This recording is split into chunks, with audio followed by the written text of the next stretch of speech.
Sometimes life throws you a curveball that feels straight out of a thriller movie, only it's real, and you're smack in the middle of it, heart pounding like you've just run a marathon.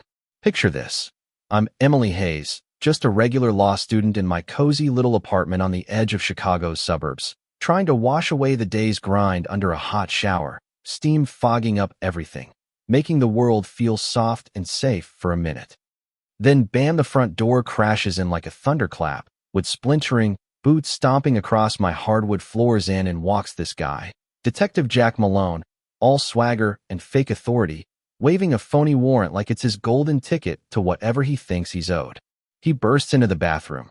This big, burly dude with eyes like a shark that smelled blood, his rumpled suit barely hiding the tactical vest underneath, and that badge on his belt screaming official, but reeking of something rotten. "Well, look what we got here," he sneers, that greasy grin spreading as he eyes my silhouette through the frosted glass, making my skin crawl. But I bite down the panic, force my voice to shake just right. Who are you? You can't just barge in like this." I stammer, clutching a towel, playing the scared girl part to perfection because, yeah, this wasn't some random break-in. This was the trap I'd set, months in the making, after I'd accidentally leaked a video hinting at his dirty deals with the local HOA kingpin, that sleazy developer who'd been strong-arming folks out of their homes for his luxury condos, all with Malone's help to keep the cops looking the other way. See, Malone wasn't just a bad apple, he was the whole rotten barrel, drowning in gambling debts from those underground poker games in the backrooms of Southside bars, owing tens of thousands to loan sharks tied to that developer, Victor Lang, who ran the HOA like his personal fiefdom, manipulating rules to evict families, seize properties, all for community improvement that lined his pockets.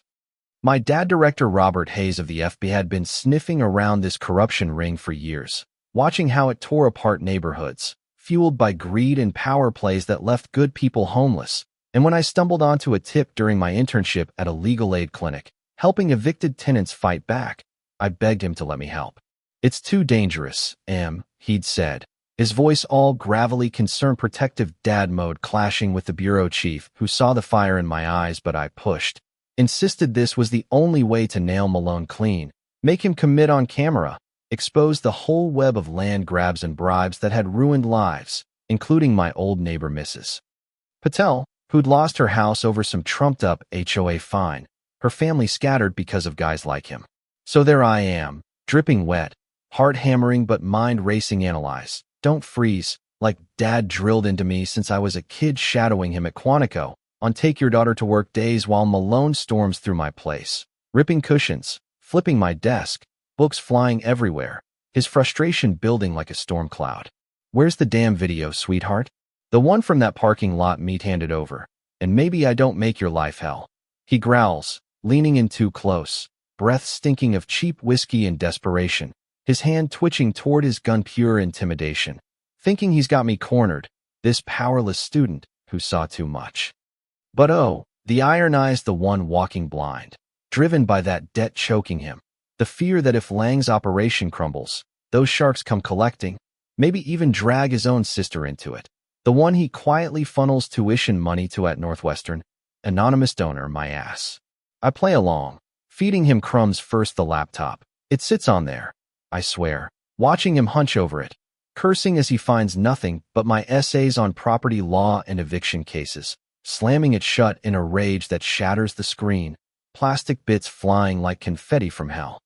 My pulse spikes for real then, adrenaline mixing with this cold fury. How dare he trash my space, my sanctuary, all because he sold his soul for a quick buck, enabling Lang to bulldoze dreams for profit? But I guide him subtle like, my eyes flicking to that old cedar chest in the corner, the family heirloom stuffed with quilts and photos, and he bites Shar, diving in, tossing everything, until he pulls out that little USB drive I taped there, his face lighting up like he'd hit the jackpot. "Shoulda just given it up easy," he mutters, pocketing it with a smug nod, turning to leave thinking he's won, the big bad wolf, unscathed. That's when I drop the mask, straighten up amid the wreckage, my voice steady as a judge's gavel. "You know, Jack, for a guy with 20 years on the force, your technique's sloppy, contaminated every inch of this place." Dad would shake his head. He freezes, spins around, confusion twisting into something ugly. Your dad? What? Some rent-a-cop. You got no clue who you're dealing with, kid. And I just smile cool, laying it all out. His Boston roots, the commendations that covered up botched raids where evidence vanished. That $75,000 debt to Lang's cronies, the sister at Northwestern whose fees magically appear. His face drains white, hand fumbling for his piece, but I don't flinch, keep going, voice dropping low. That drive? It's not your alley video that was bait. A fake leak through your snitch to flush you out. What's on there is you, crystal clear, taking Lang's envelope in that garage 2 weeks back, sealing the deal to look away while he evicted the Ramirez family for his condos. The room spins for him, then I see it in his eyes, the predator turning prey, realizing this isn't some solo gig. It's a full FBI sting, my apartment wired top to bottom, smoke detector cam catching the wide shots, clock pinhole for close-ups. Even that textbook, Mike picking up every thread, every breath. This is entrapment, he yells, gun out now, barrel shaking at my chest, desperation cracking his voice, mired in the mess of his choices, the power he'd abused thinking it made him untouchable, but really just digging his grave deeper. Nah, Jack, that's you committing felony after felony, all live streamed to Dad's team 2 blocks away.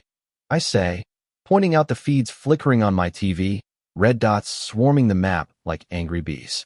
And cue the cavalry sirens wailing deep and ominous, chopper blades thumping overhead, lights flashing chaos through the windows as agents breach the door in a black-clad wave, lasers pinning him like a bug. On your knees.